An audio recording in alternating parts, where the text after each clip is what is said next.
Hey drummers, I'm Brad Schluter. In this video lesson, we're going to be taking a look at some of the drumming from the great Todd Sucherman. Now, if you've seen Todd play live with his band Styx, or perhaps in a drum clinic, or maybe you've just seen his DVDs, Methods of Mechanics Volumes 1 and 2, you'll know I'm not exaggerating when I refer to Todd as a great drummer. He has seemingly limitless technique, speed, ideas, and facility around the kit, but more importantly, he's musical and has a deep commitment to groove. I think it's those last two qualities that have really propelled him to the top of his career. The first example we're going to check out is from a song called Hanging by the Falling Wallendas. This was a group Todd played with before he was involved in Styx back in the 90s. Now in the song Hanging, there's a breakdown that happens about 3/4 of the way through the song. It plays a relatively simple kick and snare pattern, but embellishes it really creatively with his hi-hat and splash. Let's check that out now.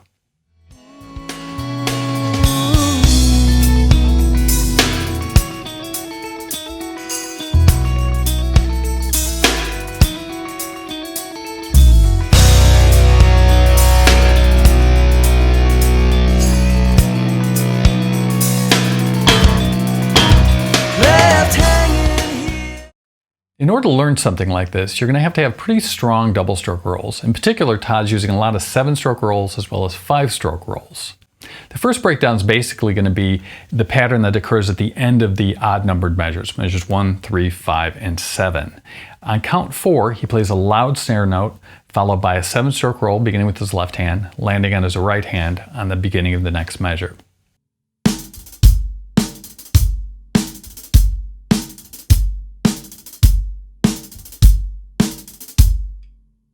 The next part I want to break down are bars 3 and 4 of this 8-bar cycle.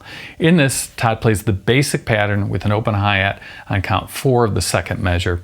Once you get this cycle down, you can add the other embellishments that involve the splash cymbal and the 5-stroke roll that follows it.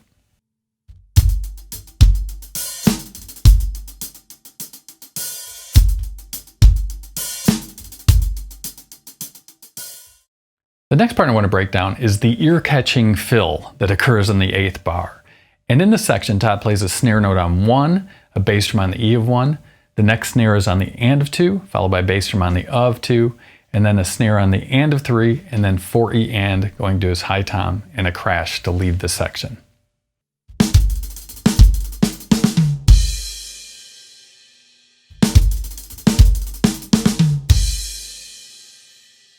Lastly, I'm going to put all 8 measures together. Check it out.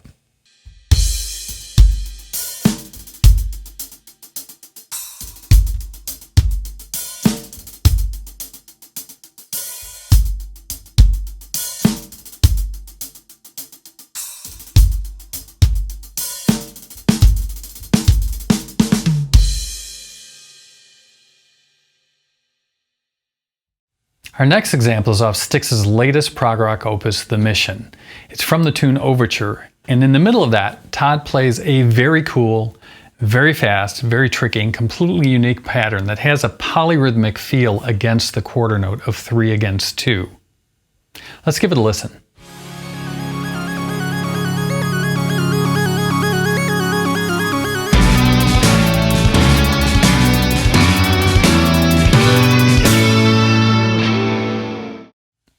Now this pattern has a 3 against 2 feel because Todd is basically playing 16th note triplets, but rather than group them in groups of 6 where it would have a quarter note feel, he uses groupings of 9 notes to give it a dotted quarter note or a 3 against 2 feel. The first note of the 9-note grouping is moved between various parts of his drum set, beginning on his gong bass drum. Since I don't have one of those, I'll be revoicing this onto my 6-piece drum set. But Todd essentially starts back here. He's moving between his snare and each of his toms as he goes up his kit. Now each one of these strikes at the beginning of the pattern will be a dotted quarter note away from the last one. And that gives it this weird shifting kind of feel that I think is really cool. The sticking pattern he uses incorporates a pedaled hi-hat as the 4th note. In other words, you step on the hi-hat rather than hit it. That requires a little bit extra coordination. The basic sticking is right hand, left hand, left hand, left foot, left hand, right hand, right hand, left hand, right foot.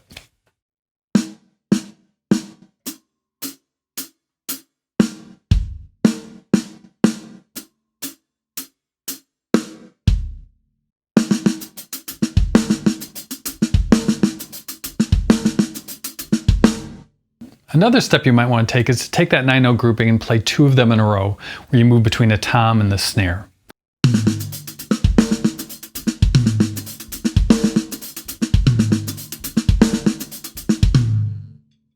The next step will be to move between the toms and the snare, move it up the kit as you gradually get used to faster and faster speeds.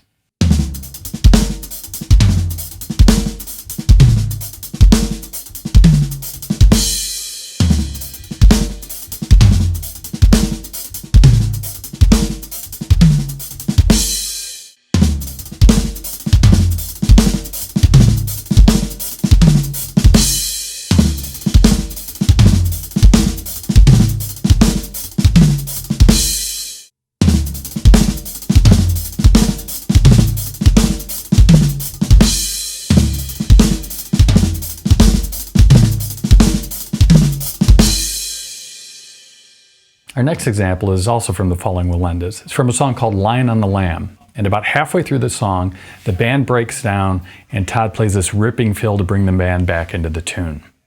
Let's check it out.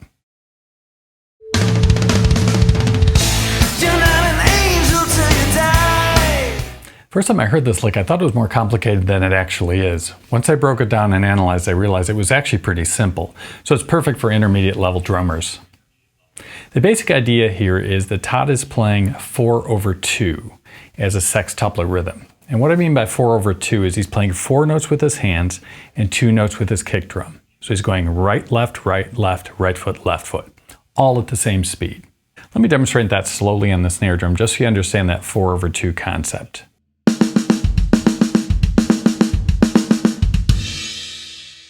The reason this fill actually sounds cool isn't so much the toms that Todd is throwing into the fill, it's where he places the snares. And that gives it sort of its off-kilter, deceptive quality. When the first time I heard it, I thought it was a mixture of quads, which would be 2/2, instead of just 4/2 the whole time. And that had to do with where he was throwing those snares. So if you think about it, when you're playing around your toms, you get all this low-end rumble, especially when you play fast. So where you put the snares really shapes the pattern and gives it its own unique identity. Let me demonstrate that for you slowly so you can sort of see it and get a better understanding of it.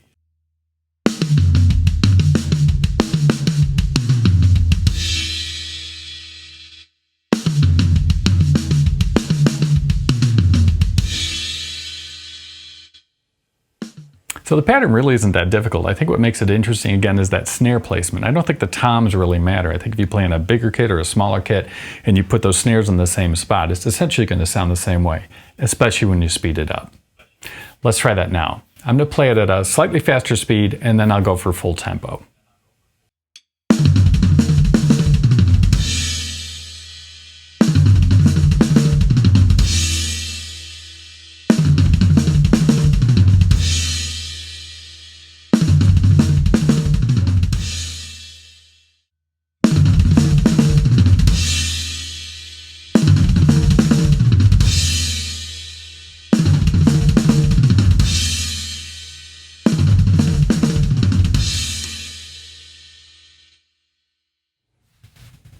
Our final example is from a live video, a drum cam shot of Todd playing with his band Styx, playing the song The Outpost off their latest record, The Mission.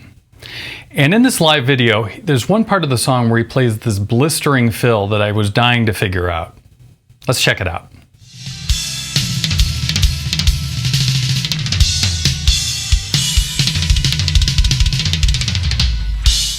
This is not an easy one. The way I think of this pattern is basically there are 4 sections to it. There's the opening, there's a left hand run around the toms, there's the band hits with the cymbals, and then there's the double bass portion at the end.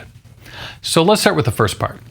Essentially what Todd is doing here is he's playing a Steve Gadd lick. It's based on a single rhythm.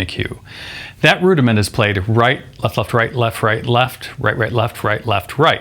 So let me play a progression of the idea from the single rhythm to the final pattern that Todd is playing.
Now that I've played all the pieces, it's time to start putting it together. I'm going to start at moderately slow and then gradually ramp up the speed.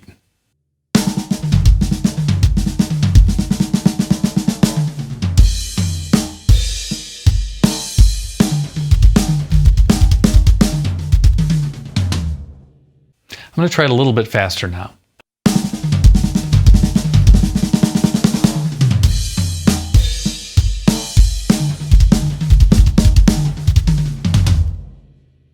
Let me push it a little bit more.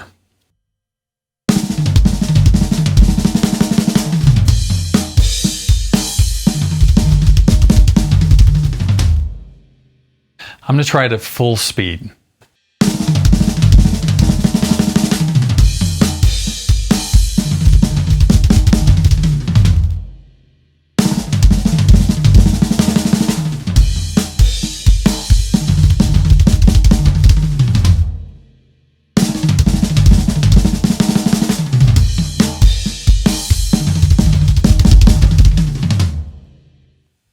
I hope you found this useful and interesting. I'm Brad Schluter. Thank you for watching.